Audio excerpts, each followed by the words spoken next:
Lie number 4. Big Tobacco has embraced social responsibility. Corporate social responsibility can be traced to American roots in the 19th century when large industries engaged in philanthropy and established great public institutions. But the notion that corporations should be required to return more to society because of their impact was driven by pressures from the civil rights, peace, and environmental movements of the last half century. The power and influence of transnational companies, such as Big Tobacco and others, has accelerated global trade and development, but also environmental damage and abuses. Many corporations have taken up corporate social responsibility, less out of conviction and more to deflect criticism.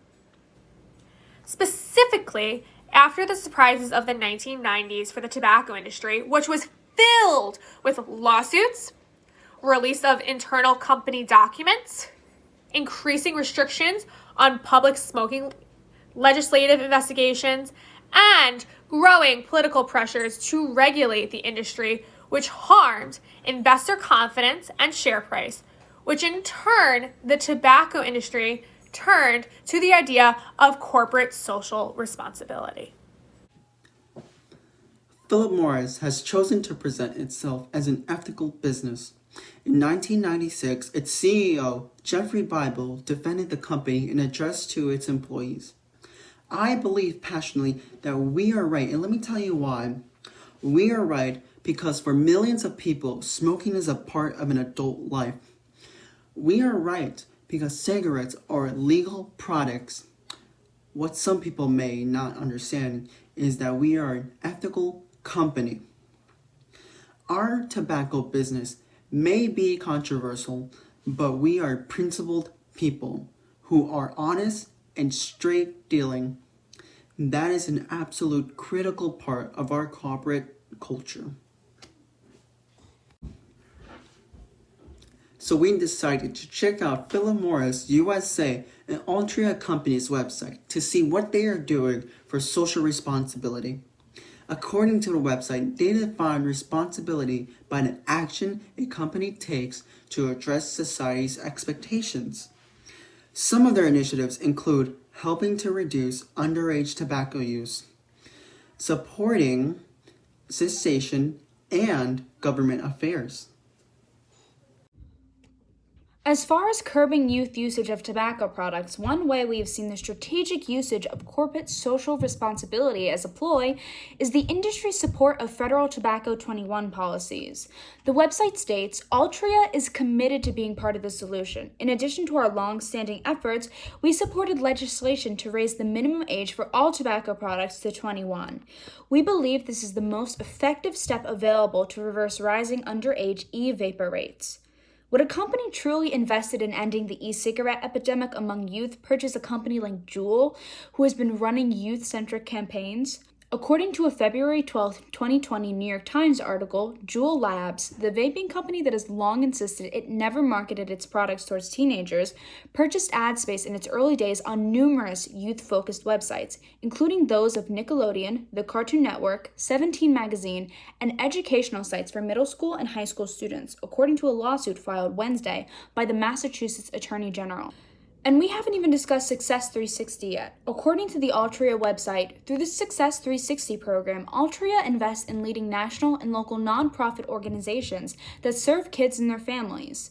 Success 360 encourages collaboration among youth-serving organizations to better connect the services they provide in and out of the classroom. In this effort, Altria's tobacco companies help provide middle school kids the full range of resources they need to succeed academically, make good decisions, and avoid risky behaviors like tobacco use. To the average reader, you may think, wow, what great people they are donating to youth service organizations. But if they were deeply committed to helping youth avoid risky behaviors, wouldn't they just stop selling their products?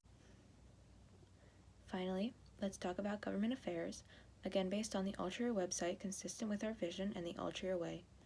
Altria Group and its companies advocate on a wide range of public policy issues that affect our businesses.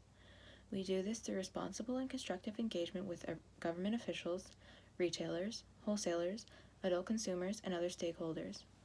They say they oppose legislative bans on flavored traditional tobacco products because they lead to illegal markets, undermine the regulatory system, and are unfair to adult tobacco consumers. Or is it because flavored products are much more often used by kids and young adults?